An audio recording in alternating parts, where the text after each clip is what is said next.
ਸਤਿ ਸ਼੍ਰੀ ਅਕਾਲ ਪੰਜਾਬੀ ਰੇਡੀਓ ਤੇ Punjabi TV USA ਵੇਖ ਸੁਣ ਰਹੇ ਸਾਰੇ ਸਰੋਤਿਆਂ ਦਾ ਬਹੁਤ-ਬਹੁਤ ਸਵਾਗਤ ਹੈ ਇਸ ਸਮੇਂ ਦੇ ਵਿਸ਼ੇਸ਼ ਪ੍ਰੋਗਰਾਮ ਖਬਰ ਤੇ ਨਜ਼ਰ ਦੇ ਵਿੱਚ। ਖਬਰ ਤੇ ਨਜ਼ਰ ਪ੍ਰੋਗਰਾਮ ਦੇ ਵਿੱਚ ਦੇਸ਼ ਵਿਦੇਸ਼ ਦੇ ਨਾਲ ਜੁੜੀਆਂ ਹੋਈਆਂ ਅਹਿਮ ਖਬਰਾਂ ਤੇ ਪਾਈਦਾ ਚਾਨਣਾ ਤੇ ਇਹਨਾਂ ਖਬਰਾਂ ਦਾ ਵਿਸ਼ਲੇਸ਼ਣ ਕਰਨ ਦੇ ਲਈ ਸਾਡੇ ਨਾਲ ਸਾਥ ਹੁੰਦਾ ਹੈ ਸੀਨੀਅਰ ਪੱਤਰਕਾਰ ਮਿੰਟੂ ਗੁਰਸਰੀਆ ਜੀ ਦਾ। ਕਰਦੇ ਹਾਂ ਪ੍ਰੋਗਰਾਮ ਦੇ ਵਿੱਚ ਪਹਿਲਾਂ ਉਹਨਾਂ ਦਾ ਨਿੱਘਾ ਸਵਾਗਤ। ਬਹੁਤ-ਬਹੁਤ ਸਵਾਗਤ ਹੈ ਜੀ। ਸ਼ੁਕਰੀਆ ਸਾਰਿਆਂ ਨੂੰ, ਸਤਿ ਸ੍ਰੀ ਅਕਾਲ ਜੀ। ਸਤਿ ਸ਼੍ਰੀ ਅਕਾਲ ਜੀ। ਅੱਜ ਦੇ ਪ੍ਰੋਗਰਾਮ ਦੇ ਸਪਾਂਸਰਸ ਦਾ ਧੰਨਵਾਦ ਕਰਦੇ ਚੱਲੀਏ। ਖਾਲਸਾ ਇੰਸ਼ੋਰੈਂਸ ਲੰਬੇ ਸਮੇਂ ਤੋਂ ਇੰਸ਼ੋਰੈਂਸ ਦੇ ਖੇਤਰ ਦੇ ਵਿੱਚ ਸੇਵਾਵਾਂ ਨਿਭਾ ਰਹੇ ਨੇ। ਤੁਸੀਂ ਵੀ ਸੰਪਰਕ ਕਰ ਸਕਦੇ ਹੋ। ਨੰਬਰ ਹੈ 408 272 2500। ਟਿਰਕਿਆਣਾ ਇਮੀਗ੍ਰੇਸ਼ਨ ਲਾ ਫਰਮ। ਜੇ ਟਿਰਕਿਆਣਾ ਹੁਣਾਂ ਨਾਲ ਸੰਪਰਕ ਕਰ ਸਕਦੇ ਹੋ ਕਿਸੇ ਵੀ ਤਰ੍ਹਾਂ ਦੀ ਇਮੀਗ੍ਰੇਸ਼ਨ ਦੇ ਬਾਬਤ ਸਲਾਹ ਮਸ਼ਵਰਾ ਕਰਨ ਦੇ ਲਈ। Krishan Dhanota Yuba City, Baljinder Singh Nijjar Woodland. GN lube ਵਾਲੇ ਟਰੱਕ ਵਾਸ਼ ਕਰਦੇ ਨੇ, ਆਇਲ ਚੇਂਜ ਕਰਦੇ ਨੇ, ਏਅਰ ਬ੍ਰੇਕਸ ਦਾ ਕੰਮ ਤਸੱਲੀ ਬਖਸ਼ ਕਰਦੇ ਨੇ।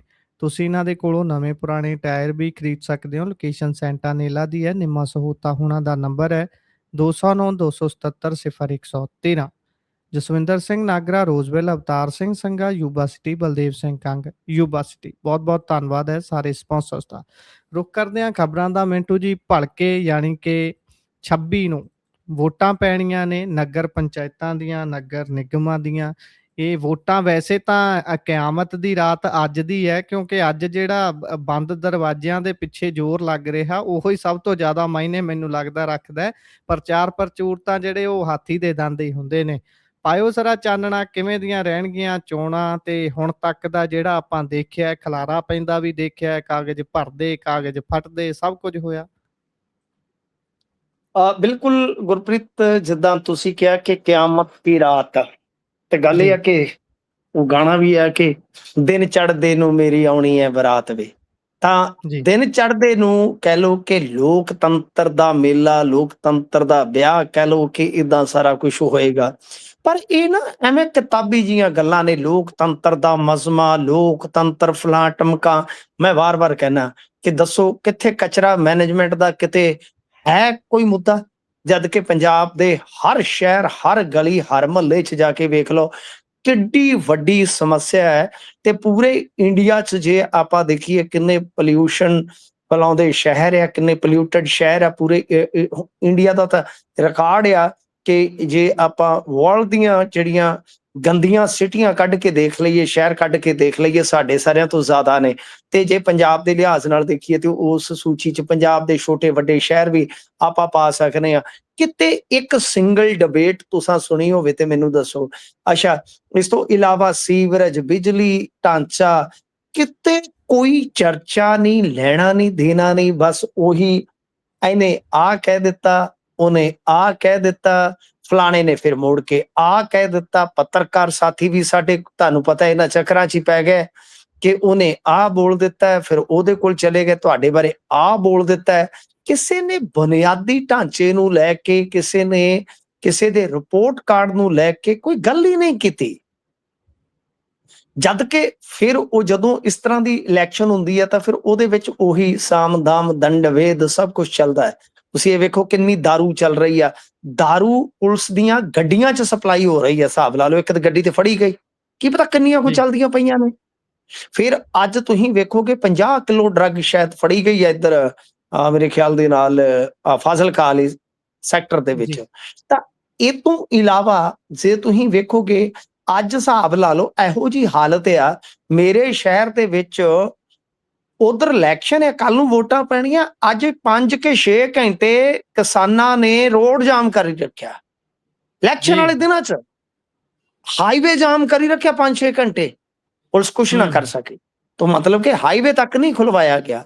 ਸੋ ਤੁਸੀਂ ਦੇਖੋਗੇ ਤਾਂ ਇਸ ਵੇਲੇ ਦੀ ਸਥਿਤੀ ਇਹ ਆ ਕਿ ਹੁਣ ਜੇ ਆਪਾਂ ਵੇਖਦੇ ਹਾਂ ਦਾਰੂ ਪਿਆਲਾ ਉਹ ਤੇ ਆਮ ਗੱਲ ਆ, ਪਰ ਸਭ ਕੁਝ ਅੱਜ ਇੱਕ ਤੇ ਵੀਡੀਓ ਹੀ ਪਾ ਦਿੱਤੀ ਵਿਕਰਮ ਮਜੀਠੀਆ ਨੇ ਕਿ ਝਾੜੂ ਵਾਲੇ ਕਿਸ ਤਰ੍ਹਾਂ ਵੋਟਾਂ ਖਰੀਦ ਰਹੇ ਨੇ ਕਥਿਤ ਤੌਰ ਤੇ। ਉਹ ਤੁਸੀਂ ਉਹ ਵੀਡੀਓ ਉਹਨਾਂ ਦੇ ਪੇਜ ਤੇ ਦੇਖ ਸਕਦੇ ਹੋ।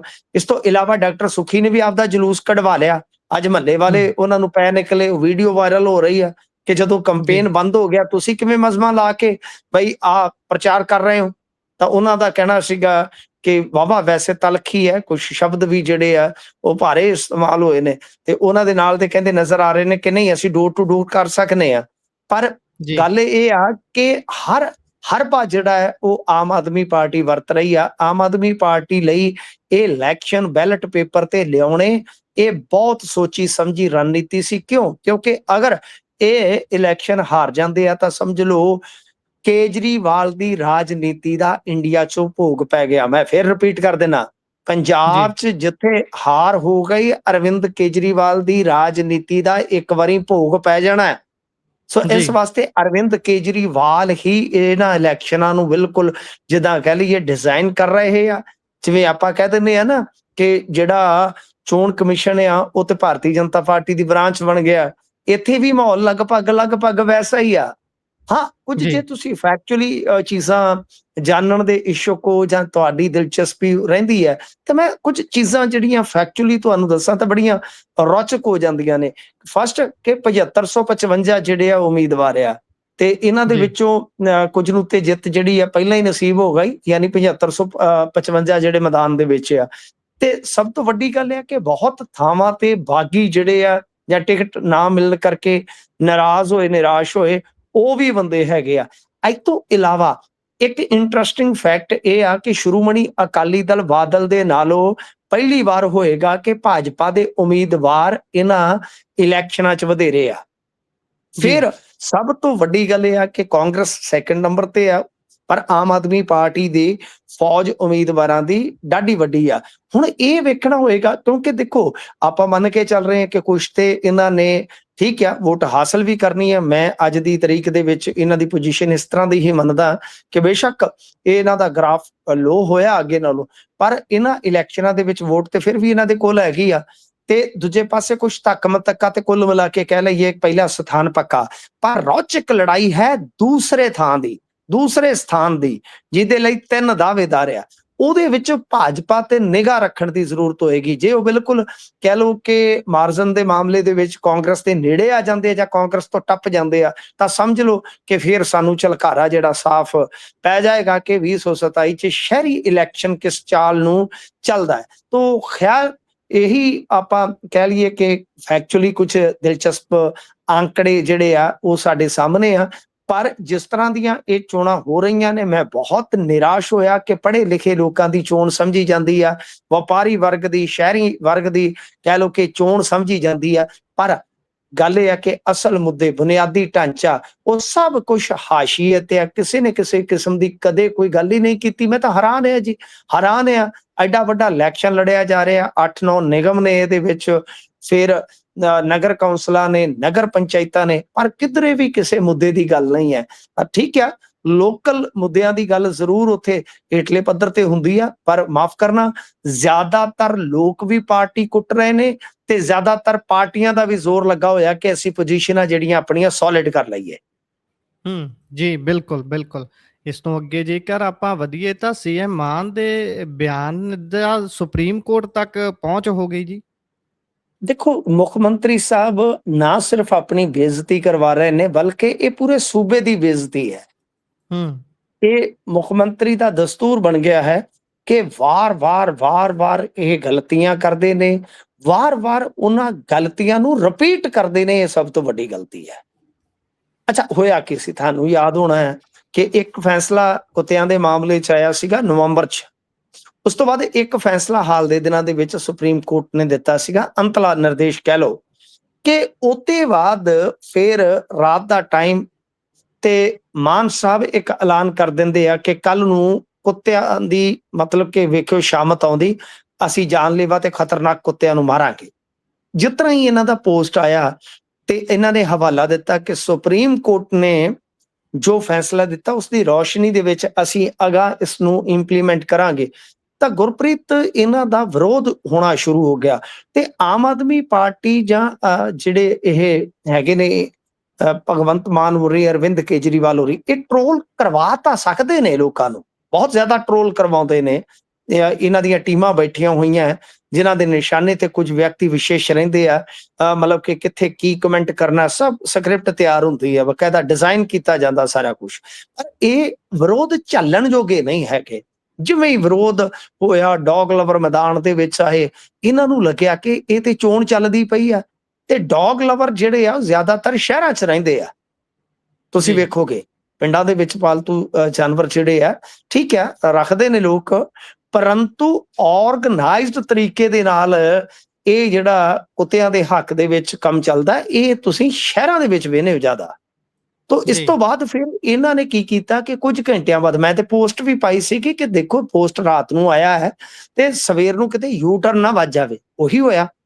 ਫਿਰ ਜਨਾਬ ਹੋਰੀ ਕਹਿੰਦੇ ਕਿ ਨਹੀਂ ਨਹੀਂ, ਕੁੱਤੇ ਖਤਮ ਨਹੀਂ ਕਰਾਂਗੇ ਅਸੀਂ, ਤੇ ਕੁੱਤਿਆਂ ਦੀ ਦੇਖਭਾਲ ਕਰਾਂਗੇ, ਯਾਨੀ ਸੰਭਾਲਾਂਗੇ। ਹੂੰ ਤਾਂ ਉਸ ਤੋਂ ਬਾਅਦ ਕੀ ਹੋਇਆ ਕਿ ਇੱਕ ਪਟੀਸ਼ਨ ਕਰਤਾ ਸੁਪਰੀਮ ਕੋਰਟ 'ਚ ਪਹੁੰਚ ਗਿਆ, ਇਹਨਾਂ ਦੀ ਆਹ ਵਾਲੀ ਸਟੇਟਮੈਂਟ ਨੂੰ ਆਧਾਰ ਬਣਾ ਕੇ, ਜਿਸ ਦੇ ਵਿੱਚ ਇਹਨਾਂ ਨੇ ਕਿਹਾ ਸੀਗਾ ਕਿ ਅਸੀਂ ਸੁਪਰੀਮ ਕੋਰਟ ਦੇ ਫੈਸਲੇ ਮੁਤਾਬਕ ਕੁੱਤਿਆਂ ਨੂੰ ਖਤਮ ਕਰਾਂਗੇ। ਉਹਨਾਂ ਨੇ ਜਾ ਕੇ ਕੀ ਕਿਹਾ ਬਕਾਇਦਾ ਕਿ ਪੰਜਾਬ ਦਾ ਮੁੱਖ ਮੰਤਰੀ ਤੁਹਾਡੇ ਫੈਸਲੇ ਨੂੰ ਗਲਤ ਤਰੀਕੇ ਨਾਲ ਪੇਸ਼ ਕਰਕੇ ਲੋਕਾਂ ਨੂੰ ਗੁੰਮਰਾਹ ਕਰ ਰਿਹਾ ਹੈ। ਜੀ ਪਟੀਸ਼ਨ ਦੇ ਵਿੱਚ ਇਹ ਹਿਸਾਬ ਲਾ ਲਓ ਕਿ ਉਹਨਾਂ ਨੇ ਗਰਾਊਂਡ ਬਣਾਇਆ। ਜਨਾਬ ਤੁਸੀਂ ਵੇਖੋ ਕਿ ਕਿਸੇ ਮੁੱਖ ਮੰਤਰੀ ਨੂੰ, ਪੰਜਾਬ ਵਰਗੇ ਸੂਬੇ ਦੇ ਮੁੱਖ ਮੰਤਰੀ ਨੂੰ ਇਹ ਕਿਹਾ ਜਾਵੇ ਕਿ ਤੁਹਾਡੇ ਫੈਸਲੇ ਨੂੰ ਗਲਤ ਤਰੀਕੇ ਦੇ ਨਾਲ ਪੇਸ਼ ਕਰਕੇ ਲੋਕਾਂ ਨੂੰ ਗੁੰਮਰਾਹ ਕਰ ਰਿਹਾ, ਕਿੱਡੀ ਯਾਰ ਜੀ ਮੈਂ ਤੇ ਪੰਜਾਬੀ ਦੇ ਤੌਰ ਤੇ ਜੇ ਵੇਖਾਂ ਤੇ ਮੇਰੇ ਲਈ ਤੇ ਬਹੁਤ ਨਿਰਾਸ਼ਾਵਾਦੀ ਗੱਲ ਆ, ਬਹੁਤ ਹੀ ਜ਼ਿਆਦਾ ਨਿਰਾਸ਼ਾਜਨਕ ਗੱਲ ਆ, ਕਿਉਂਕਿ ਸਾਡਾ ਜਲੂਸ ਨਿਕਲਦਾ ਜੀ ਇਹਦੇ ਚ। ਬਿਲਕੁਲ ਮੁੱਖ ਮੰਤਰੀ ਸਾਹਿਬ ਸਾਡੇ ਸੂਬੇ ਨੂੰ ਰਿਪਰੈਜ਼ੈਂਟ ਕਰਦੇ ਨੇ, ਉਹ ਪੰਜਾਬੀਅਤ ਦੇ ਵੀ ਨੁਮਾਇੰਦੇ ਨੇ, ਤੇ ਮੈਂ ਹਮੇਸ਼ਾ ਕਹਿੰਦਾ ਕਿ ਪੰਜਾਬ ਦਾ ਮੁੱਖ ਮੰਤਰੀ ਪੂਰੇ ਦੇਸ਼ ਦੇ ਵਿੱਚ ਸਤਿਕਾਰਿਆ ਜਾਂਦਾ ਹੈ, ਪੂਰੇ ਦੇਸ਼ ਦੇ ਵਿੱਚ ਉਹਦਾ ਸਤਿਕਾਰ ਹੁੰਦਾ, ਉਹਦਾ ਇੱਕ ਰੁਤਬਾ ਹੁੰਦਾ ਹੈ। ਪਰ ਅਸੀਂ ਕਿਸ ਤਰ੍ਹਾਂ ਇਸ ਰੁਤਬੇ ਨੂੰ ਮਿੱਟੀ ਕਰ ਰਹੇ ਹਾਂ ਤੁਸੀਂ ਦੇਖ ਲਓ। ਹੁਣ ਇਹਦੇ ਤੇ ਕੀ ਹੋਇਆ ਕਿ ਸੁਪਰੀਮ ਕੋਰਟ ਨੇ ਜਿਹੜੀ ਗੱਲ ਕਹਿ ਲਓ ਕਿ ਭਗਵੰਤ ਮਾਨ ਹੋਰਾਂ ਦੇ ਪੱਖ ਦੀ ਕੀਤੀ, ਉਹ ਇਹ ਆ ਕਿ ਇਸ ਪਟੀਸ਼ਨ ਨੂੰ ਉਹਨਾਂ ਨੇ ਇੰਟਰਟੇਨ ਕਰਨ ਤੋਂ ਇਨਕਾਰ ਕਰ ਦਿੱਤਾ। ਪਰ ਨਾਲ ਹੀ ਇਸ ਦੇ ਇਹ ਕਹਿ ਦਿੱਤਾ ਗਿਆ ਪਟੀਸ਼ਨ ਕਰਤਾ ਨੂੰ ਕਿ ਤੁਸੀਂ ਇਸ ਬਾਬਤ ਹਾਈ ਕੋਰਟ ਜਾ ਸਕਦੇ ਹੋ, ਅਸੀਂ ਹਾਈ ਕੋਰਟ ਨੂੰ ਕਹਿੰਦੇ ਆ ਕਿ ਤੁਹਾਡਾ ਮਾਮਲਾ ਸੁਣ ਲੈਣ। ਤਾਂ ਯਾਨੀ ਸੁਪਰੀਮ ਕੋਰਟ ਤੇ ਨਹੀਂ ਸੁਣੇਗਾ, ਪਰ ਗੁਰਪ੍ਰੀਤ ਮਾਮਲਾ ਹਾਈ ਕੋਰਟ 'ਚ ਤਾਂ ਆ ਗਿਆ, ਤੇ ਫਰਜ਼ ਕਰੋ ਹਾਈ ਕੋਰਟ ਦੇ ਵਿੱਚ ਇਹੀ ਮਾਮਲਾ ਫਿਰ ਆਧਾਰ ਬਣਦਾ ਹੈ ਤੇ ਬਕਾਇਦਾ ਇੱਕ ਪੰਜਾਬ ਸਰਕਾਰ ਨੂੰ ਨੋਟਿਸ ਜਾਰੀ ਹੋ ਜਾਵੇ ਕਿ ਤੁਹਾਡਾ ਮੁੱਖ ਮੰਤਰੀ ਗੁੰਮਰਾਹ ਕਰ ਰਿਹਾ ਹੈ, ਤੇ ਤੁਸੀਂ ਆ ਕੇ ਸਫਾਈ ਦੇਵੋ। ਦੱਸੋ ਕੀ ਗੱਲ ਰਹਿ ਜਾਏਗੀ, ਰਿਕਾਰਡ ਤੇ ਆ ਜਾਏਗਾ ਸਾਰਾ ਕੁਝ। ਤਾਂ ਮਤਲਬ ਕਿ ਮੁੱਖ ਮੰਤਰੀ ਨੇ ਨਾ ਗੋਲਡੀ ਬਰਾੜ ਵਾਲੇ ਦਾਅਵੇ ਤੋਂ ਸਬਕ ਸਿੱਖਿਆ, ਨਾ ਸ੍ਰੀ ਮੁਕਤਸਰ ਸਾਹਿਬ ਮਾਗੀ ਤੇ ਮਾਰੇ ਝੂਠ ਤੋਂ ਸਬਕ ਸਿੱਖਿਆ, ਨਾ BMW ਵਾਲੇ ਕਾਰਖਾਨੇ ਦੇ ਦਾਅਵੇ ਤੋਂ ਸਬਕ ਸਿੱਖਿਆ। ਹਰ ਵਾਰ ਇਹ ਇਦਾਂ ਹੀ ਹੋਸ਼ਾਪਣ ਕਰਦੇ ਆ, ਇਦਾਂ ਹੀ ਕਾਲੀ ਕਾਲੀ ਚ ਗੱਲਾਂ ਕਰਦੇ ਆ, ਜਿਹਦਾ ਖਮਿਆਜ਼ਾ ਭੁਗਤਣਾ ਪੈਂਦਾ ਇਹਨਾਂ ਨੂੰ ਸਿਆਸੀ ਤੌਰ ਤੇ। ਪਰ ਅਸੀਂ ਨਿਰਾਸ਼ ਹੁੰਨੇ ਆ ਕਿਉਂਕਿ ਹੁਣ ਤਾਂ ਉਹਨਾਂ ਦਾ ਮੁੱਖ ਮੰਤਰੀ ਦੇ ਤੌਰ ਤੇ ਵੀ ਬਹੁਤ ਵੱਡਾ ਤਜਰਬਾ ਹੋ ਗਿਆ ਗੁਰਪ੍ਰੀਤ। ਅਸੀਂ ਸਾਲ 6 ਮਹੀਨੇ ਤੱਕ ਕਹਿ ਸਕਦੇ ਸਾਂ ਕਿ ਦੇਖੋ ਬੰਦੇ ਨੂੰ ਢਲਣ ਦੇ ਵਿੱਚ, ਬੰਦੇ ਨੂੰ ਕਿਸੇ ਭੂਮਿਕਾ ਦੇ ਵਿੱਚ ਆਉਣ ਤੇ ਥੋੜਾ ਜਿਹਾ ਸਮਾਂ ਲੱਗਦਾ ਹੈ, ਪਰ ਹੁਣ ਤੇ ਬਹੁਤ ਸਮਾਂ ਹੋ ਗਿਆ ਗੁਰਪ੍ਰੀਤ। ਹੁਣ ਤਾਂ ਟੈਨਿਓਰ ਲਗਭਗ ਸਮਾਪਤੀ ਵਾਲੇ ਆ। ਤਾਂ ਮੈਂ ਪਰਸਨਲ ਵੀ ਇਲਤਜਾ ਕਰਾਂਗਾ, ਇਹਨਾਂ ਨੂੰ ਗੁਜ਼ਾਰਿਸ਼ ਕਰਾਂਗਾ ਮੁੱਖ ਮੰਤਰੀ ਸਾਹਿਬ ਨੂੰ ਕਿ ਪਲੀਜ਼ ਜ਼ਿੰਮੇਵਾਰ ਬਣੋ। ਤੁਸੀਂ ਇੱਕ ਵਕੀਲ ਦੀ ਡਿਊਟੀ ਲਾਉਂਦੇ, ਤੁਹਾਡੇ ਕੋਲ ਵਕੀਲਾਂ ਦੀ ਫੌਜ ਆ, ਉਹਨਾਂ ਤੋਂ ਫੈਸਲਾ ਚੰਗੀ ਤਰ੍ਹਾਂ ਸੁਣਦੇ ਔਰ ਉਸ ਤੋਂ ਬਾਅਦ ਕੋਈ ਨੀਤੀਗਤ ਐਲਾਨ ਕਰਦੇ, ਬਹੁਤ ਵੱਡੀ ਸਮੱਸਿਆ ਹੈ। ਹੁਣ ਤੁਸੀਂ ਯਕਦਮ ਪਿੱਛੇ ਹਟ ਗਏ, ਜਦ ਕਿ ਸੁਪਰੀਮ ਕੋਰਟ ਨੇ ਆਪਣੇ ਫੈਸਲੇ 'ਚ ਲਿਖਿਆ ਸੀਗਾ ਕਿ ਰੈਬੀਜ਼ ਤੇ ਖਤਰਨਾਕ ਦਾ ਮਤਲਬ ਹੈ ਕਿ ਜਿਹੜੇ ਖੂਨਖਾਰ ਕੁੱਤੇ ਆ, ਆਦਮਖੋਰ ਬਣ ਜਾਂਦੇ ਆ ਜਿਹੜੇ, ਕਿ ਉਹਨਾਂ ਨੂੰ ਇੰਜੈਕਸ਼ਨ ਲਾ ਕੇ ਮਾਰਿਆ ਜਾ ਸਕਦਾ ਹੈ। ਤੁਸੀਂ ਉਹ ਚੀਜ਼ ਤਾਂ ਇੰਪਲੀਮੈਂਟ ਕਰ ਸਕਦੇ ਸੀ ਨਾ, ਕਿ ਹਾਂ ਅਸੀਂ ਸੁਪਰੀਮ ਕੋਰਟ ਦੇ ਹੁਕਮਾਂ ਮੁਤਾਬਕ ਇਹ ਕਰਾਂਗੇ। ਪਰ ਡੌਗ ਲਵਰਾਂ ਦਾ ਮੈਂ ਜਿਵੇਂ ਤੁਹਾਨੂੰ ਦੱਸਿਆ ਕਿ ਦਬਾਅ ਨਹੀਂ ਚੱਲ ਸਕੇ, ਤੇ ਇਹਨਾਂ ਨੇ ਬਿਲਕੁਲ 360 ਤੇ ਘੁੰਮਦੇ ਆ ਫਿਰ ਯੂ ਟਰਨ ਮਾਰ ਲਿਆ। ਤਾਂ ਮੈਂ ਪਰਸਨਲੀ ਨਿਰਾਸ਼ ਆ ਕਿ ਤੁਸੀਂ ਆਂਦੇ ਹੁੰਦੇ ਨਾ, ਤੇਲੀ ਵੀ ਕੀਤਾ ਤੇ ਰੁੱਖਾ ਵੀ ਖਾਦਾ। ਤੁਸੀਂ ਆਪਣੇ ਆਪ ਦੇ ਵਿੱਚ ਯੂ ਟਰਨ ਵੀ ਮਾਰ ਲਿਆ, ਅਤੇ ਇਸ ਤੋਂ ਇਲਾਵਾ ਆਪਣੀ ਫਜ਼ੀਅਤ ਵੀ ਪੂਰੇ ਮੁਲਕ 'ਚ ਕਰਵਾ ਲਈ ਕਿ ਕਿਸ ਤਰ੍ਹਾਂ ਇੱਕ ਸੂਬੇ ਦਾ ਮੁੱਖ ਮੰਤਰੀ ਨਾ ਸਿਰਫ ਸੁਪਰੀਮ ਕੋਰਟ ਦੇ ਫੈਸਲੇ ਨੂੰ ਗਲਤ ਰੰਗਤ ਦੇ ਰਿਹਾ ਹੈ, ਬਲਕਿ ਲੋਕਾਂ ਨੂੰ ਗੁੰਮਰਾਹ ਵੀ ਕਰ ਰਿਹਾ। ਜੀ ਅਨਮਿਊਟ ਕਰੋ ਪਲੀਜ਼। ਜੀ ਇਸ ਤੋਂ ਅੱਗੇ ਜੇਕਰ ਆਪਾਂ ਵਧੀਏ ਤਾਂ ਉਧਰ ਪੰਜਾਬੀ ਗਾਇਕਾਂ ਤੇ ਮਾੜੀ ਆਈ ਲੱਗਦੀ ਹੈ। ਡੀਲਰ ਦੀਆਂ ਗੱਲਾਂ ਤਾਂ ਸੁਣਦੇ ਸੀ, ਹੁਣ ਇੱਕ ਗਾਇਕ ਹੈਰੋਇਨ ਸਮੇਤ ਕਾਬੂ ਆ ਗਿਆ।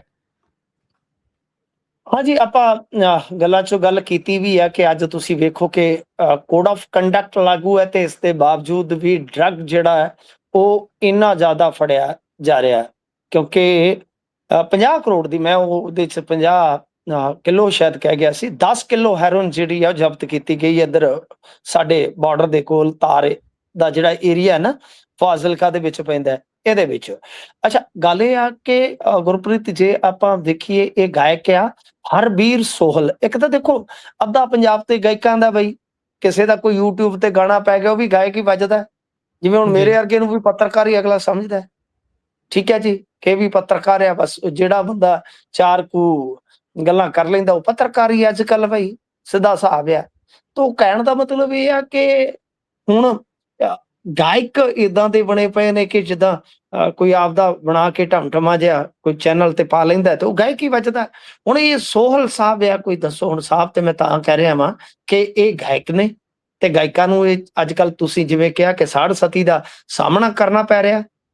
ਤੇ ਜੀ, ਇਹ ਹਰਵੀਰ ਸਿੰਘ ਸੋਹਲ ਆ ਜਿਹੜਾ 5 ਕਿਲੋ ਹੈਰੋਇਨ ਦੇ ਨਾਲ ਗ੍ਰਿਫਤਾਰ ਕੀਤਾ ਗਿਆ ਹੈ ਤੇ ਦੱਸਿਆ ਜਾ ਰਿਹਾ ਕਿ ਕੌਮਾਂਤਰੀ ਡਰੱਗ ਨੈਟਵਰਕ ਦਾ ਹਿੱਸਾ ਸੀਗਾ। ਖੰਨਾ ਪੁਲਿਸ ਨੇ ਹਰਵੀਰ ਨੂੰ ਉਸ ਸਮੇਂ ਗ੍ਰਿਫਤਾਰ ਕੀਤਾ ਜਦ ਇਹ ਆਪਦੀ ਥਾਰ ਗੱਡੀ ਦੇ ਵਿੱਚ ਹੈਰੋਇਨ ਜਿਹੜੀ ਹੈ ਉਹ ਲੈ ਕੇ ਜਾ ਰਿਹਾ ਸੀਗਾ। 5 ਕਿਲੋ 100 ਗ੍ਰਾਮ ਹੈਰੋਇਨ ਆ ਤੇ 1.5 ਲੱਖ ਰੁਪਏ ਦੀ ਡਰੱਗ ਮਨੀ ਜਿਹੜੀ ਹੈ ਉਹ ਬਰਾਮਦ ਕੀਤੀ ਆ।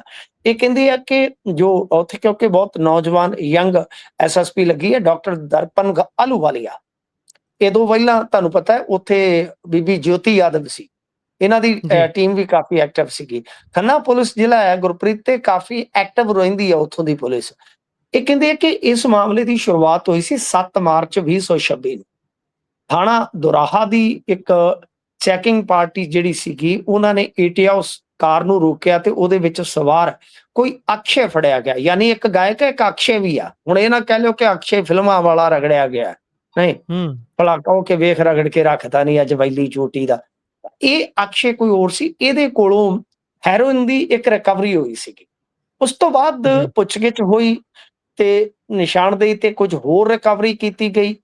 ਤਾਂ ਉਹ ਤੋਂ ਬਾਅਦ ਫੇਰ ਜਾ ਕੇ ਨਾਮ ਆਇਆ ਇਸਦਾ ਕਿ ਇਹ ਸਨੀ ਤੋਂ ਲੈਂਦਾ ਤੇ ਇਹ ਸਾਰੇ ਜਿਹੜੇ ਮਿਲ ਕੇ ਆ, ਵਿਸ਼ਾਲ, ਸਨੀ, ਇਹ ਸਾਰਾ ਕੁਝ ਕਰਦੇ ਆ।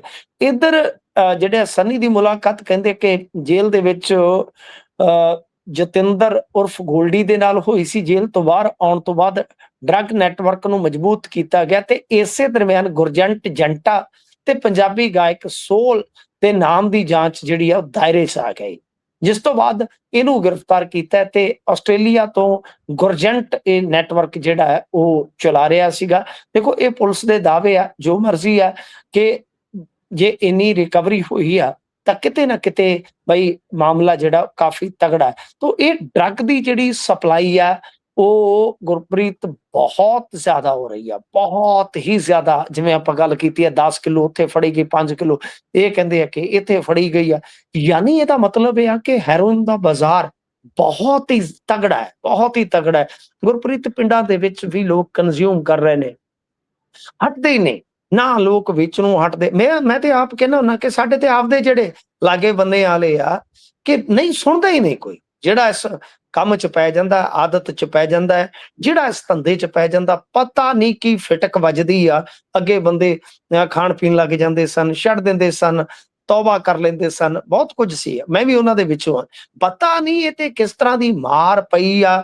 ਇੱਕ ਤਾਂ ਇਹ ਆ ਕਿ ਬਹੁਤ ਜਲਦੀ ਅਮੀਰ ਬਣਨ ਦੀ ਲਾਲਸਾ, ਤੇ ਇੱਕ ਇਹ ਆ ਕਿ ਇਹ ਕੈਮੀਕਲ ਪਤਾ ਨਹੀਂ ਕਿਉਂ ਬੰਦੇ ਨੂੰ, ਮੈਨੂੰ ਲੱਗਦਾ ਕਿ ਸੋਚ ਦੇ ਪੱਖੋਂ ਹੀ ਬੜਾ ਜ਼ਿਆਦਾ ਕਮਜ਼ੋਰ ਕਰ ਦਿੰਦੇ ਨੇ ਕਿ ਲੋਕ ਨਿਕਲਦੇ ਹੀ ਨਹੀਂ। ਜੇ ਇਸ ਦਲਦਲ 'ਚ ਫਸ ਜਾਂਦੇ ਆ, ਲੱਗ ਜਾਂਦਾ ਤਾਂ ਵੀ ਨਹੀਂ ਨਿਕਲਦੇ, ਜੇ ਉਹ ਵੇਚਣ ਲੱਗ ਜਾਂਦੇ ਤਾਂ ਵੀ ਉਸ ਦਲਦਲ 'ਚੋਂ ਨਹੀਂ ਨਿਕਲਦੇ ਜੀ। ਜੀ, ਬਿਲਕੁਲ। ਇਸ ਤੋਂ ਅੱਗੇ ਜੇਕਰ ਵਧੀਏ ਤਾਂ ਉਧਰ ਵਿਧਾਇਕ ਖਿਲਾਫ ਕਿਸਾਨਾਂ ਨੇ ਮੋਰਚਾ ਖੋਲ ਦਿੱਤਾ ਹੈ। ਦੇਖੋ, ਇਹਨਾਂ ਦਾ ਕੋਈ ਨਾ ਕੋਈ ਸਿਆਪਾ ਗੁਰਪ੍ਰੀਤ ਪਿਆ ਹੀ ਰਹਿੰਦਾ ਹੈ।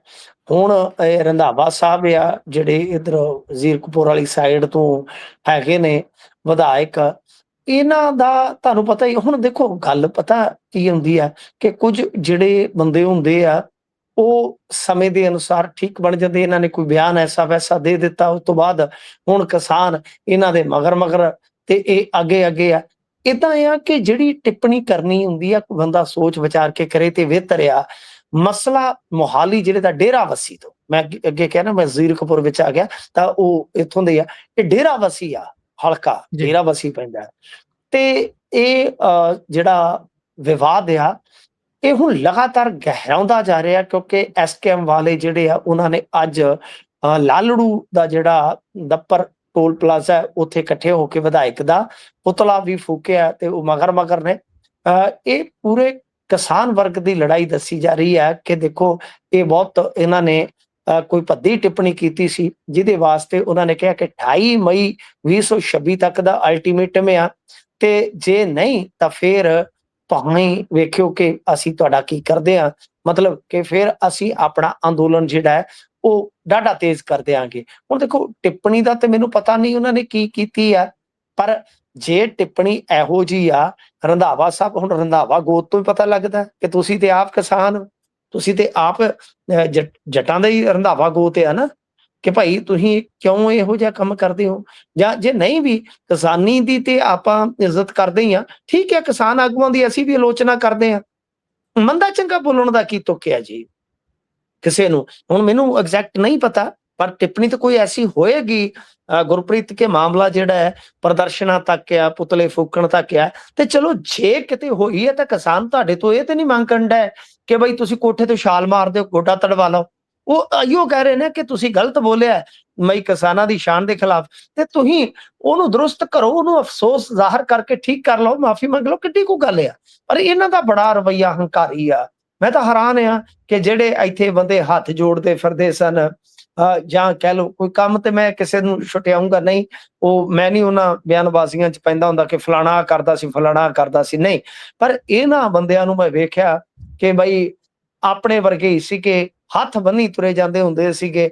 ਅੱਜ ਤਾਂ ਇਹਨਾਂ ਦਾ ਜਿਹੜਾ ਹੰਕਾਰ ਆ ਨਾ, ਉਹਦਾ ਟੋਕਰਾ ਇੰਨਾ ਭਰਿਆ ਗੁਰਪ੍ਰੀਤ, ਕਿ ਇਹਨਾਂ ਦਾ ਉਹ ਟੋਕਰਾ ਚੁੱਕ ਕੇ ਗੋਡੇ ਹੀ ਖੋਚਲੇ ਹੋ ਗਏ ਨੇ। ਸੋ ਇਹਨਾਂ ਨੂੰ ਇਹ ਹੰਕਾਰ ਦਾ ਟੋਕਰਾ ਹਲਕਾ ਕਰਨਾ ਚਾਹੀਦਾ। ਸਦਾ ਨਾ ਬਾਗੀ ਬੁਲਬੁਲ ਬੋਲੇ, ਸਦਾ ਨਾ ਰਹਿਣ ਬਹਾਰਾਂ। ਭਈ ਇਹ ਜਿਹੜਾ ਰੌਣਕ ਮੇਲਾ ਤੁਹਾਨੂੰ ਮਿਲਿਆ ਸੀਗਾ, ਉਹਦਾ ਵਕਤ ਹੁਣ ਪੂਰਾ ਹੋ ਗਿਆ ਜੇ। ਤੁਹਾਨੂੰ ਪਿੰਡਾਂ ਦੇ ਵਿੱਚ ਲੋਕਾਂ ਨੇ ਪੰਚਾਇਤ ਮੈਂਬਰ ਤੱਕ ਨਹੀਂ ਬਣਾਉਣਾ। ਆ ਕੁਝ ਵਿਧਾਇਕ ਤੇ ਸੁਣ ਲੈਣ ਮੇਰੀ ਗੱਲ, ਇਹ ਨੋਟ ਕਰਕੇ ਰੱਖ ਲੈਣ ਕਿ ਤੁਸੀਂ ਤੇ ਗਾਂ ਅੱਗਾ ਵੀ ਮਾਰ ਦੇਣਾ, ਤੁਹਾਡੇ ਤੇ ਸ਼ਰੀਕੇ ਚੋਂ ਨਹੀਂ ਕਿਸੇ ਨੂੰ ਬਣਨ ਦੇਣਾ ਲੋਕਾਂ ਨੇ। ਤੁਹਾਡੇ ਤੋਂ ਇੰਨੇ ਜ਼ਿਆਦਾ ਕੁਝ ਵਿਧਾਇਕਾਂ ਤੋਂ ਲੋਕ ਅੱਕੇ ਪੈ ਜੇ, ਟਲ ਜਾਓ। ਬਿਲਕੁਲ। ਇਸ ਤੋਂ ਅੱਗੇ ਜੇਕਰ ਆਪਾਂ ਗੱਲ ਕਰੀਏ ਤਾਂ ਹਰਭਜਨ ਦੇ ਜਿਹੜੇ ਖੁਲਾਸੇ ਸੀ ਉਹਨਾਂ ਦੀ ਜਾਂਚ ਮੰਗੀ ਜਾ ਰਹੀ ਹੈ। ਦੇਖੋ, ਆਪੋਜੀਸ਼ਨ ਤੇ ਜਾਂਚ ਮੰਗੇਗੀ। ਹਾਲਾਂਕਿ ਜੇ ਆਮ ਆਦਮੀ ਪਾਰਟੀ ਦੀ ਗੱਲ ਕਰੀਏ ਤਾਂ ਉਹਨਾਂ ਨੇ ਇਹਨਾਂ ਦੇ ਦਾਅਵਿਆਂ ਨੂੰ ਝੂਠਾ ਕਰਾਰ ਦਿੱਤਾ ਹੈ, ਪਰ ਆਪੋਜੀਸ਼ਨ ਜਿਹਦੇ ਵਿੱਚ ਕਾਂਗਰਸ ਵੀ ਹੈ ਹੁਣ, ਕਿਉਂਕਿ ਤੁਹਾਨੂੰ ਪਤਾ ਹੀ ਹੈ ਅੱਗੇ ਤਾਂ ਠੀਕ ਆ, ਜਿਹੜਾ ਆਪਾਂ ਦੇਖਦੇ ਸਾਂ ਕਿ ਇੰਡੀਆ ਗੱਠਜੋੜ ਦਾ ਕਿਤੇ ਨਾ ਕਿਤੇ ਥੋੜਾ ਲਿਹਾਜ਼ ਹੁੰਦਾ ਸੀਗਾ, ਬਟ ਹੁਣ ਤਾਂ ਜੇ ਆਪਾਂ ਵੇਖੀਏ ਤਾਂ ਬਈ ਮਾਮਲਾ ਜਿਹੜਾ ਉਹ ਗੜਬੜ ਆ। ਤੋ ਕਹਿਣ ਦਾ ਭਾਵ ਇਹੋ ਆ ਕਿ ਹਰਭਜਨ ਸਿੰਘ ਨੇ ਜੋ ਦਾਅਵਾ ਕਰ ਦਿੱਤਾ ਹੈ, ਦੇਖੋ ਉਸ ਦਾਅਵੇ ਤੋਂ ਬਾਅਦ ਆਮ ਆਦਮੀ ਪਾਰਟੀ ਦੀ ਜੇ ਗੱਲ ਕਰੀਏ, ਕਿਤੇ ਨਾ ਕਿਤੇ ਹੈ ਤਾਂ ਬੈਕ ਫੁੱਟ ਤੇ ਆ, ਨਜ਼ਰ ਆ ਰਹੀ ਆ, ਬੇਚੈਨੀ ਤੇ ਨਜ਼ਰ ਆ ਰਹੀ ਆ। ਬੇਸ਼ੱਕ ਪਾਰਟੀ ਨੂੰ ਡਿਫੈਂਡ ਕੀਤਾ ਜਾ ਰਿਹਾ ਕਿ ਅਜਿਹਾ ਨਹੀਂ ਹੈ। ਕਿਉਂ? ਕਿਉਂਕਿ ਉਹਦਾ ਇੱਕ ਵੱਡਾ ਕਾਰਨ ਆ ਹਰਭਜਨ ਸਿੰਘ ਦੀ ਜਿਹੜੀ ਰਾਜਨੀਤੀ 'ਚ ਐਂਟਰੀ ਹੋਈ ਆ, ਉਹ ਅਚਾਨਕ ਹੋਈ ਸੀ। ਕੋਈ ਪਹਿਲਾਂ ਮਤਲਬ ਕਿ ਕਿਸੇ ਕਿਸਮ ਦਾ ਕੋਈ ਵਿਚਾਰਧਾਰਕ, ਸਿਧਾਂਤਕ ਜਾਂ ਕਿਸੇ ਪੋਲੀਟੀਕਲ ਸ਼ਖਸੀਅਤ ਦੇ ਨਾਲ ਕੋਈ ਐਡਾ ਪ੍ਰੋੜ ਰਿਸ਼ਤਾ ਨਜ਼ਰ ਨਹੀਂ ਆਉਂਦਾ, ਕੋਈ ਸਾਂਝ ਇਸ ਪ੍ਰਕਾਰ ਦੀ ਨਜ਼ਰ ਨਹੀਂ ਪੈਂਦੀ। ਤਾਂ ਅਚਾਨਕ ਐਂਟਰੀ ਕਿਤੇ ਨਾ ਕਿਤੇ ਸ਼ੱਕੀ ਆ। ਤੇ ਹਰਭਜਨ ਸਿੰਘ ਖੁਦ ਹੀ ਤੁਹਾਨੂੰ ਪਤਾ ਜਿਸ ਤਰ੍ਹਾਂ ਸ਼ਬਦ ਬੋਲ ਕੇ ਗਏ ਨੇ ਕਿ ਬਈ ਮੈਂ ਸਾਰਾ ਕੁਝ ਵਕਤ ਆਉਣ ਤੇ ਖਿਲਾਰ ਦੂੰ, ਖੰਡ ਦੇ ਖੇਡਣੇ, ਕਿ ਬਈ ਰਾਜ ਸਭਾ ਦੀ ਸੀਟ ਕਿੰਨੇ ਦੀ ਵੇਚੀ ਹੈ ਤੇ ਲਾਲੇ ਤੱਕ ਮਾਲ ਕਿੱਦਾਂ ਜਾਂਦਾ, ਕਿਹੜੇ ਮੰਤਰੀ ਜਿਹੜੇ ਆ ਉਹ ਮਾਲ ਲੁੱਟ ਕੇ ਪੰਜਾਬ ਨੂੰ ਲੁੱਟ ਕੇ ਉੱਥੇ ਪਹੁੰਚਾ ਰਹੇ ਆ। ਤਾਂ ਇਹਦੇ ਨਾਲ ਕੀ ਆ ਕਿ ਜੇ ਆਪਾਂ ਥੋੜੀਆਂ ਜਿਹੀਆਂ ਹੋਰ ਸਟੇਟਮੈਂਟਾਂ ਮੈਂ ਅੱਗੇ ਵੀ ਕੋਟ ਕੀਤੀਆਂ ਕਿ ਰਾਜੇਵਾਲ ਹੋ ਰਹੀ, ਉਹਨਾਂ ਨੇ ਵੀ ਇਹੋ ਜਿਹਾ ਦਾਅਵਾ ਕੀਤਾ ਸੀ ਕਿ ਉਹਨਾਂ ਦੇ ਕੋਲ ਤੇ ਆਡੀਓ ਤੇ ਦਸਤਾਵੇਜ਼ੀ ਸਬੂਤ ਸਨ ਟਿਕਟਾਂ ਵੇਚਣ ਦੇ 22 ਦੇ ਵਿੱਚ ਹੀ। ਤੇ ਇਸ ਤੋਂ ਇਲਾਵਾ ਜੇ ਤੁਸੀਂ ਵੇਖੋਗੇ ਤਾਂ ਸੁੱਚਾ ਸਿੰਘ ਛੋਟੇਪੁਰ, ਉਹ ਵੀ ਤੇ ਇਸੇ ਤਰ੍ਹਾਂ ਦੇ ਦੋਸ਼ ਲਾ ਕੇ ਹੀ ਇਸ ਪਾਰਟੀ ਤੋਂ ਰੁਖਸਤ ਹੋਏ ਸਨ। ਤਾਂ ਖੈਰ ਇਹ ਹੁਣ ਵਾਰ-ਵਾਰ ਕਿਤੇ ਨਾ ਕਿਤੇ ਕਹਿ ਲਓ ਕਿ ਬਈ ਆਉਂਦਾ ਹੈ। ਜੇ ਅਸੀਂ ਆਫ ਦੀ ਰਿਕਾਰਡ ਬਹੁਤ ਸਾਰੇ ਲੀਡਰਾਂ ਕੋਲ ਬਹਿੰਦੇ ਹਾਂ, ਇਹਨਾਂ ਦੇ ਆਪਣੇ ਬੰਦੇ ਹੀ ਇਹੋ ਜਿਹੀਆਂ ਗੱਲਾਂ ਕਰਦੇ ਨੇ ਗੁਰਪ੍ਰੀਤ। ਹਾਲਾਂਕਿ ਸਾਡੇ 'ਚ ਉਹ ਕਣ ਨਹੀਂ ਹੈਗਾ ਕਿ ਅਸੀਂ ਏਦਾਂ ਚੋਰੀ ਰਿਕਾਰਡਿੰਗਾਂ ਕਰ ਲਈਏ ਜਾਂ ਸਨਸਨੀ ਵਾਸਤੇ, ਪਰ ਇਹਨਾਂ ਦੇ ਆਪਣੇ ਬੰਦੇ ਹੀ ਇਹਨਾਂ ਗੱਲਾਂ ਦੀਆਂ ਗਵਾਹੀਆਂ ਭਰਨ ਲੱਗ ਪਏ ਨੇ ਕਿ ਬਈ ਆਹ ਕੁਛ ਹੁੰਦਾ ਜੀ, ਇੱਥੇ ਆਹ ਕੁਛ ਹੁੰਦਾ। ਸੋ ਇਸ ਵਾਸਤੇ ਜੇ ਮੰਨ ਲਓ ਕੱਲ ਨੂੰ ਹਰਭਜਨ ਸਿੰਘ ਕੁਝ ਸਬੂਤ ਰੱਖ ਦਿੰਦੇ ਆ, ਕੁਝ ਮਤਲਬ ਕਿ ਹਾਲਾਂਕਿ ਹਰਭਜਨ ਸਿੰਘ ਤੇ ਖੁਦ ਤੇ ਵੀ ਸਵਾਲ ਨੇ ਕਿ ਕੀ ਉਹਨਾਂ ਨੇ ਟਿਕਟ ਖਰੀਦੀ? ਜੇ ਖਰੀਦੀ ਤਾਂ ਬਈ ਕੀ ਹੁਣ ਭਾਜਪਾ ਨੇ ਵੀ ਉਸੇ ਤਰ੍ਹਾਂ ਦਾ ਮੁੱਲ ਲਾਤਾ? ਸਵਾਲ ਉਹਨਾਂ ਦੀ ਨੈਤਿਕਤਾ ਜਾਂ ਰਾਜਨੀਤੀ ਤੇ ਜ਼ਰੂਰ ਹੋਣਗੇ, ਇਹ ਨਹੀਂ ਹੈ ਕਿ ਉਹ ਸਵਾਲਾਂ ਤੋਂ ਬਰੀ ਹੋ ਜਾਣਗੇ। ਪਰ ਜੇ ਮੰਨ ਲਓ, ਕਿਉਂਕਿ ਦੇਖੋ ਹਰਭਜਨ ਸਿੰਘ ਨੇ ਨਹੀਂ, ਐਕਚੁਅਲ 'ਚ ਹੁਣ ਭਾਜਪਾ ਨੇ ਖੇਡਣਾ, ਜੇ ਕੁਝ ਉਹ ਠੋਸ ਰੱਖ ਦਿੰਦੇ ਨੇ ਆਪਣੇ ਬਾਰੇ, ਨਹੀਂ ਕਿਸੇ ਹੋਰ ਬਾਰੇ ਰੱਖ ਦਿੰਦੇ ਆ, ਤਾਂ ਮੇਰੇ ਖਿਆਲ ਦੇ ਨਾਲ ਇਲੈਕਸ਼ਨ ਤੋਂ ਪਹਿਲਾਂ ਆਮ ਆਦਮੀ ਪਾਰਟੀ ਵਾਸਤੇ ਬਹੁਤ ਵੱਡਾ ਕੂਹਣੀ ਮੋੜ ਆ ਜਾਏਗਾ। ਬਿਲਕੁਲ ਬਿਲਕੁਲ। ਇਸ ਤੋਂ ਅੱਗੇ ਜੇਕਰ ਆਪਾਂ ਵਧੀਏ ਗੱਲ ਕਰਦੇ ਹਾਂ ਤੇ ਥਾਣੇਦਾਰ ਦੇ ਕਤਲ ਨੇ ਪੂਰਾ ਪੰਜਾਬ ਹਿਲਾ ਕੇ ਰੱਖ ਦਿੱਤਾ ਹੈ।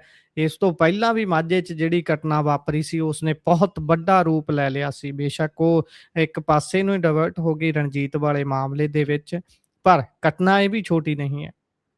ਬਿਲਕੁਲ ਦਰੁਸਤ ਫਰਮਾਇਆ ਤੁਸੀਂ। ਇਹ ਘਟਨਾ ਕੋਈ ਛੋਟੀ ਨਹੀਂ, ਕਿਉਂਕਿ ਪੁਲਿਸ ਵਾਲੇ ਦਾ ਮਾਰਿਆ ਜਾਣਾ, ਪੁਲਿਸ ਵਾਲਿਆਂ ਦਾ ਮਾਰਿਆ ਜਾਣਾ ਇਹ ਬੜਾ ਖੌਫ ਦਾ ਕਹਿ ਲਓ ਕਿ ਕਿਤੇ ਨਾ ਕਿਤੇ ਪ੍ਰਤੀਕ ਹੁੰਦਾ ਹੈ। ਕਿਉਂ? ਕਿਉਂਕਿ ਜੇ ਤੁਹਾਡੀ ਪੁਲਿਸ ਅਸੁਰੱਖਿਅਤ ਮਹਿਸੂਸ ਕਰਦੀ ਹੈ, ਸੇਫ ਮਹਿਸੂਸ ਨਹੀਂ ਕਰਦੀ, ਟਰੈਵਲ ਕਰਨ ਲੱਗਿਆਂ ਡਰੇਗੀ, ਜਾਂ ਉਹਨਾਂ ਦੇ ਜਿਹੜੇ ਵਾਰਸ ਨੇ ਉਹਨਾਂ ਦੇ ਵਿੱਚ ਡਰ ਦੀ ਭਾਵਨਾ ਹੋਏਗੀ, ਤਾਂ ਫਿਰ ਆਮ ਬੰਦੇ ਦੇ ਵਿੱਚ ਸੁਰੱਖਿਆ ਦੀ ਭਾਵਨਾ ਕੀ ਹੋਏਗੀ ਗੁਰਪ੍ਰੀਤ? ਵੱਡਾ ਮਸਲਾ ਹੈ। ਤੇ ਇਹ ਜਿਹੜੇ ਥਾਣੇਦਾਰ ਸਾਹਿਬ ਸਨ, ਇਹ ਚੱਲੇ ਸੀਗੇ ਸਕੂਟੀ ਤੇ, ਤੜਕੇ ਦਾ ਵਿਖਾ ਸੀਗਾ, ਤੜਕੇ ਦਾ ਵੇਲਾ ਸੀਗਾ, ਮਜੀਠੇ ਦੇ ਬਾਹਰ-ਬਾਹਰ ਇਹ ਗੋਲੀਆਂ ਨਾਲ ਥਾਣੇਦਾਰ ਨੂੰ ਭੁੰਨ ਦਿੱਤਾ ਜਾਂਦਾ ਹੈ। ਗੁਰਪ੍ਰੀਤ ਸਭ ਤੋਂ ਵੱਡੀ ਗੱਲ ਹੈ ਕਿ ਐਡਾ ਵੱਡਾ ਕਾਂਡ ਹੋ ਗਿਆ, ਇੱਕ ਕਥਿਤ ਜ਼ਿੰਮੇਵਾਰੀ ਵੀ ਆ ਗਈ ਆ, ਕੋਈ ਅੱਤਵਾਦੀ ਜਥੇਬੰਦੀ ਹੈ ਤਾਂ ਉਹਨਾਂ ਨੇ ਜ਼ਿੰਮੇਵਾਰੀ ਵੀ ਚੁੱਕ ਲਈ। ਪਰ ਤੁਸੀਂ ਵੇਖੋ ਕਮਾਲ ਦੀ ਗੱਲ ਹੈ ਨਾ ਗੁਰਪ੍ਰੀਤ ਕਿ 36 ਘੰਟਿਆਂ ਤੋਂ ਵੱਧ ਸਮਾਂ ਹੋ ਗਿਆ, ਹੁਣ ਤੇ ਆਲਮੋਸਟ 40 ਘੰਟੇ ਹੋ ਗਏ ਤੇ ਰਾਤ ਆਪਣੀ ਟੱਪ ਜਾਏਗੀ ਤੇ 48 ਘੰਟੇ ਬੀਤ ਜਾਣਗੇ। ਪੁਲਿਸ ਹੁਣ ਤੱਕ ਆਪਣੇ ਥਾਣੇਦਾਰ ਦੇ ਕਾਤਲ ਤੱਕ ਨਹੀਂ ਪਹੁੰਚੀ, ਜਦ ਕਿ ਅੱਜ ਕੱਲ ਹਰੇਕ ਸੜਕ ਤੇ ਸੀਸੀਟੀਵੀ ਆ, ਸੀਸੀਟੀਵੀ ਦੇ ਵਿੱਚ ਉਹ ਥਾਣੇਦਾਰ ਟਰੈਵਲ ਕਰਦੇ ਨਜ਼ਰ ਆ ਰਹੇ ਨੇ ਸਕੂਟੀ ਤੇ ਜੀ। ਪਰ ਹਜੇ ਤੱਕ ਕਾਤਲਾਂ ਦੀ ਕੋਈ ਸੀਸੀਟੀਵੀ ਜਾਂ ਕੋਈ ਇਸ ਤਰ੍ਹਾਂ ਦੀ ਫੁਟੇਜ ਅਜੇ ਤੱਕ ਮੈਨੂੰ ਨਹੀਂ ਲੱਗਦਾ ਬਰਾਮਦ ਹੋਈ ਆ। ਤਾਂ ਬਹੁਤ ਇਹ ਵੱਡਾ ਸਵਾਲ ਆ ਕਿ ਐਡਾ ਤਗੜਾ ਕਾਂਡ ਕਰਨ ਤੋਂ ਬਾਅਦ, ਹਾਲਾਂਕਿ ਆਪਾਂ ਨੂੰ ਪਤਾ ਹੈ ਕਿ ਜਦੋਂ ਇਸ ਤਰ੍ਹਾਂ ਦਾ ਮਾਮਲਾ ਹੁੰਦਾ ਹੈ ਪੁਲਿਸ ਫਿਰ ਛੱਡਦੀ ਤੇ ਨਹੀਂ, ਫੜ ਵੀ ਲੈਂਦੀ ਆ ਪੁਲਿਸ, ਕਈ ਵਾਰ ਮਾਰ ਵੀ ਦਿੰਦੀ ਆ ਬੰਦਾ, ਜਾਂ ਘੱਟੋ ਘੱਟ ਪੈਂਚਰ ਜ਼ਰੂਰ ਕਰ ਦਿੰਦੀ ਆ ਲੱਤ ਬਾਂਹ 'ਚ ਮਾਰ ਕੇ। ਪਰ ਇਹ ਬੜਾ ਵੱਡਾ ਕੁਐਸਚਨ ਆ, ਬੜਾ ਵੱਡਾ ਸਵਾਲ ਆ ਕਿ ਇੱਕ ਤੇ ਇਸ ਤਰ੍ਹਾਂ ਦਾ ਸਿਲਸਿਲਾ ਰੁਕ ਨਹੀਂ ਰਿਹਾ, ਇੱਕ ਇਹ ਆ ਕਿ ਕਾਤਲ ਜਿਹੜੇ ਆ ਉਹ ਪੁਲਿਸ ਤੋਂ ਇੰਨੇ ਕੁ ਦੂਰ ਚਲੇ ਜਾਂਦੇ ਆ ਕਿ ਛੇਤੀ ਕਿਤੇ ਉਹ ਫੜ ਨਹੀਂ ਹੁੰਦੇ। ਦੇਖਣਾ ਹੋਏਗਾ ਕਦੋਂ ਗ੍ਰਿਫਤਾਰੀ ਹੁੰਦੀ ਆ। ਪਰ ਇਹ ਥਾਣੇਦਾਰ ਬੜਾ ਕਹਿੰਦੇ ਕਿ ਸਾਊ ਤੇ ਸ਼ਰੀਫ ਥਾਣੇਦਾਰ ਸੀਗਾ ਜੋਗਾ ਸਿੰਘ, ਜਿਸ ਦਾ ਕਤਲ ਕੀਤਾ ਗਿਆ। ਤਾਂ ਬਹੁਤ ਮੰਦਭਾਗੀ ਘਟਨਾ ਵਾਪਰੀ ਹੈ ਗੁਰਪ੍ਰੀਤ। ਤੇ ਵਾਕਿਆ ਜਿਸ ਤਰ੍ਹਾਂ ਦਾ ਸ਼ਬਦ ਇਸਤੇਮਾਲ ਕੀਤਾ ਤੁਸੀਂ ਕਿ ਕੱਲ ਤੇ ਵਾਕਿਆ ਐਤਵਾਰ ਵਾਲੇ ਦਿਨ ਪੰਜਾਬ ਹਿੱਲ ਗਿਆ ਸੀਗਾ ਜੀ। ਇਸੇ ਦੇ ਨਾਲ ਪ੍ਰੋਗਰਾਮ ਦਾ ਸਮਾਂ ਇੱਥੇ ਹੀ ਸਮਾਪਤ ਹੁੰਦਾ ਹੈ। ਤੁਸੀਂ ਜੁੜੇ ਜਾਣਕਾਰੀਆਂ ਸਾਂਝੀਆਂ ਕੀਤੀਆਂ, ਬਹੁਤ ਬਹੁਤ ਧੰਨਵਾਦ ਜੀ। ਧੰਨਵਾਦ ਜੀ।